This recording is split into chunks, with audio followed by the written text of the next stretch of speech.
We talk a lot about technology today. We talk about, and when people think about smart city and they think about these initiatives, they think about how can technology and innovation, and we can harness these resources to improve the lives of city denizens. But there was one quote in Dallas's application. This is a $40 million grant that is designed to help cities with these type of projects. You've called it a moonshot. But I like this from Dallas. A smart city is composed of people who are aware and engaged, putting aside egos and agendas, and are willing to compromise for the benefit of all. Are those two things, are they always working in tandem when you look at this, when you are evaluating these challenges, when you're looking, is there room for both? And is this a necessary component of a smart city in every one of these, and what you're looking to award is that type of initiative as well? Can you have a moonshot and keep it humble at the same time? Exactly. Can you have a moonshot and keep everybody compromising? I think you can, and I think we have to. Let me start by just saying that the Smart City Challenge has unleashed a lot of activity in our urban centers around the country. We wanted to put this challenge out to medium-sized cities because they're big enough to have complex transportation challenges, but they're small enough to allow a $40 million grant to put a dent in those challenges.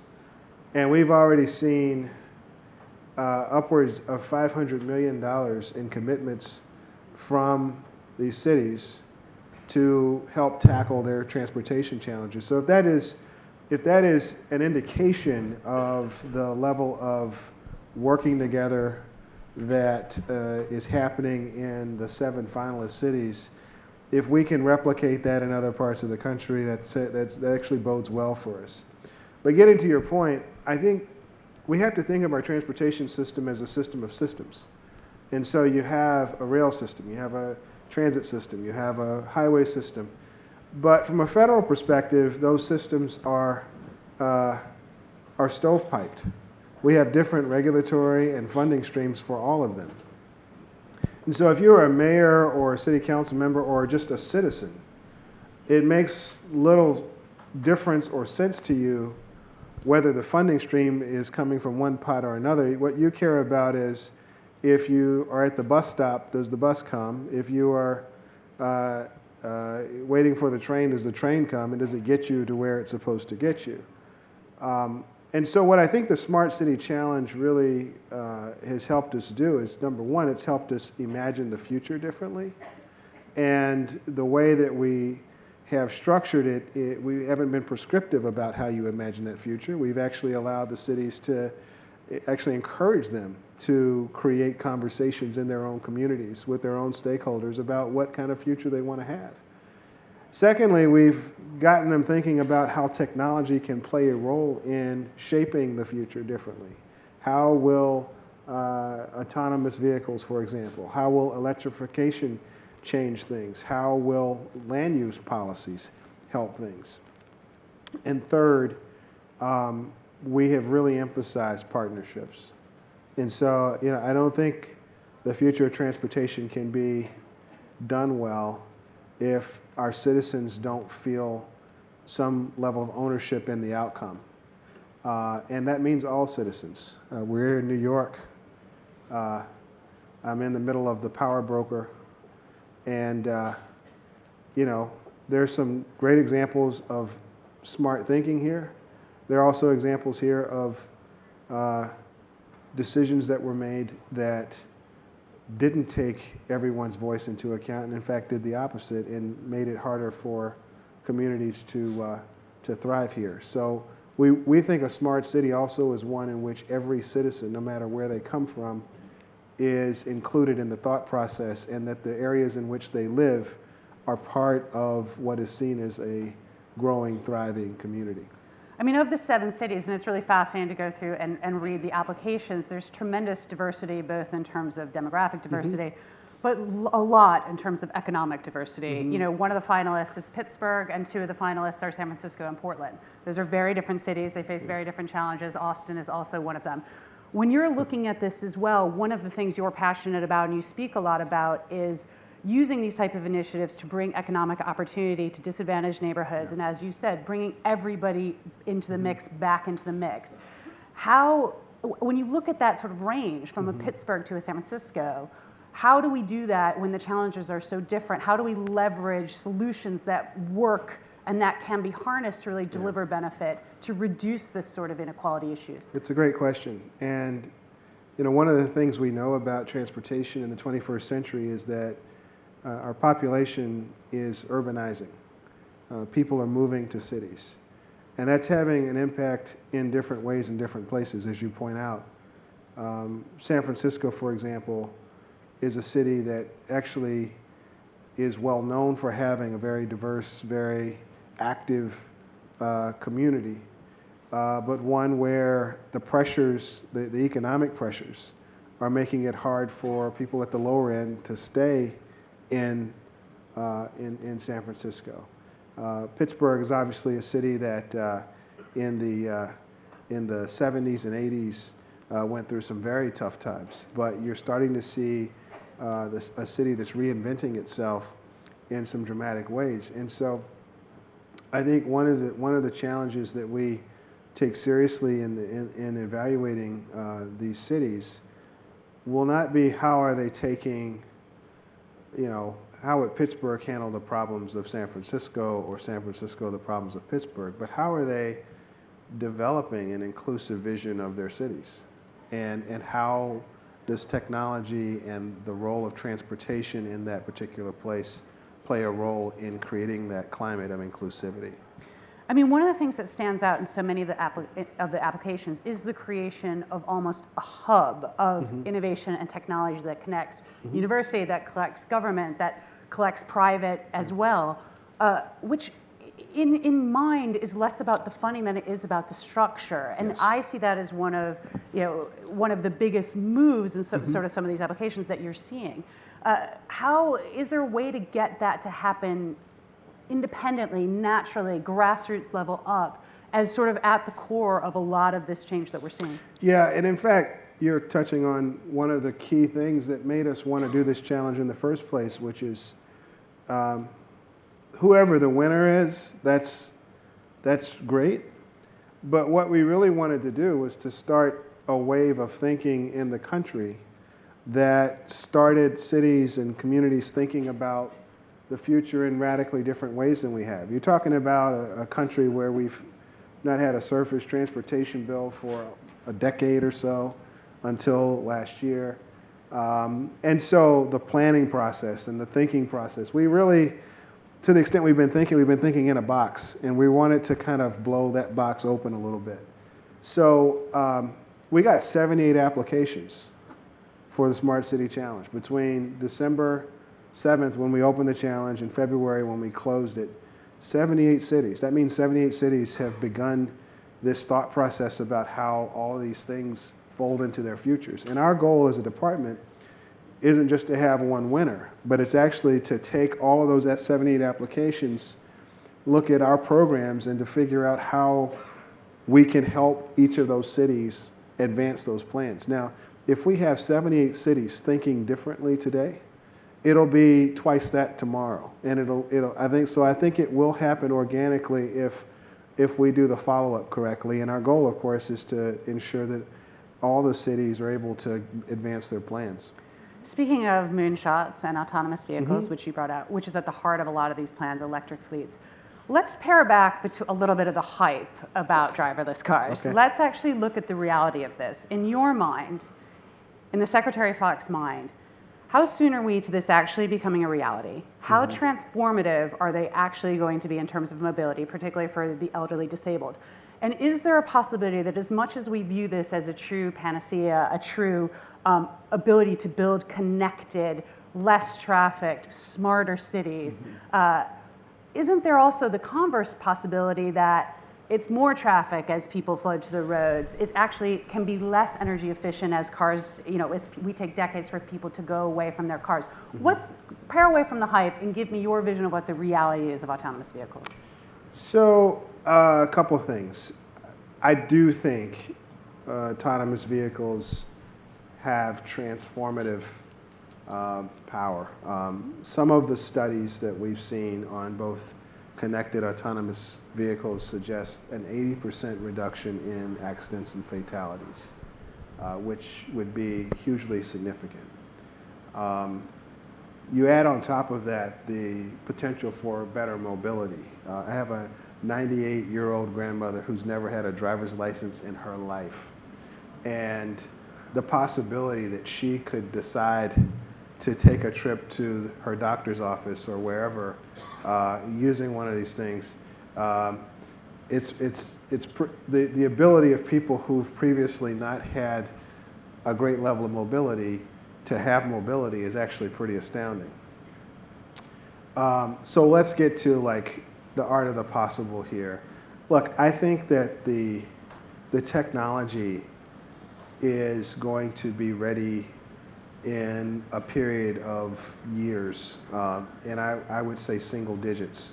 I think that what we have been trying to do as an agency is to make sure that we don't reach a point in time where the industry's saying, okay, we're ready to put this in the marketplace, we're ready to put it in the marketplace, and we haven't gone through some analysis to figure out what we need to do to determine whether it actually is market ready. And so we have promised to put out some guidance this summer that if you think of the framing of a house, this will be kind of like the frame of the house.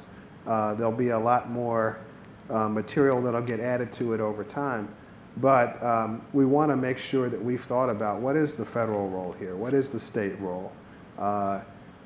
Where should we be thinking towards putting out regulations? Where should we be thinking about putting out guidance? What kinds of standards might be different here? And I'll give you just one tangible example.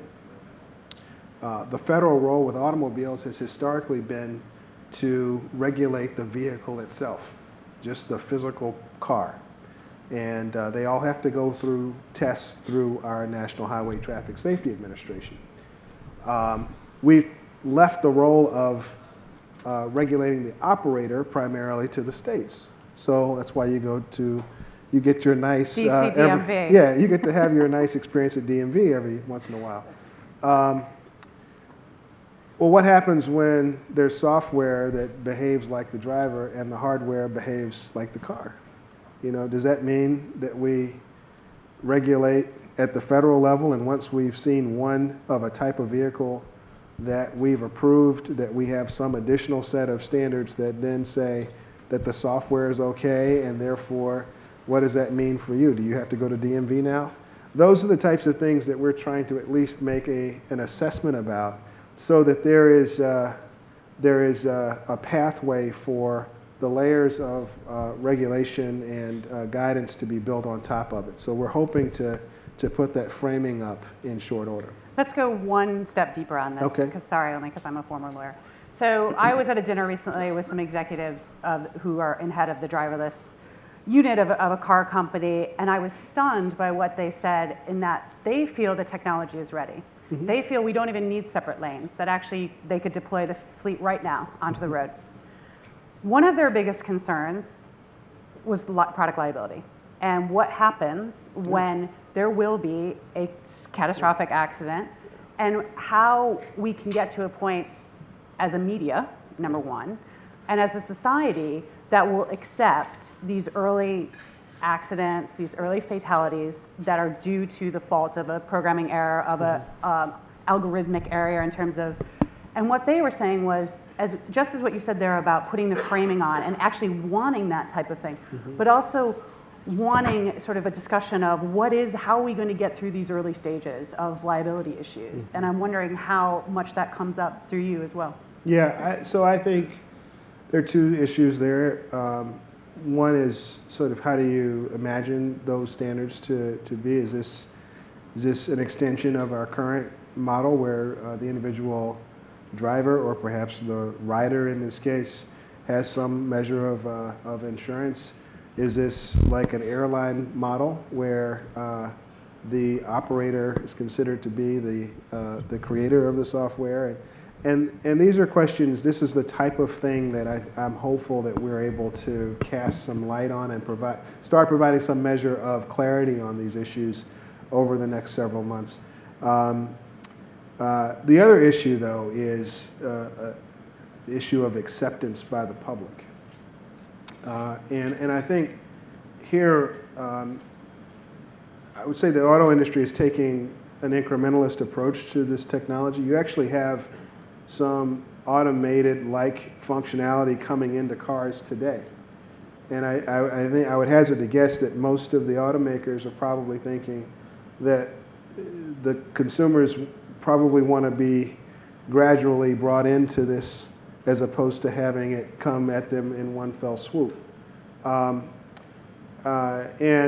you know, frankly, if you look at our accident rates today, we have, you know, 33,000 or so deaths every year on our highways.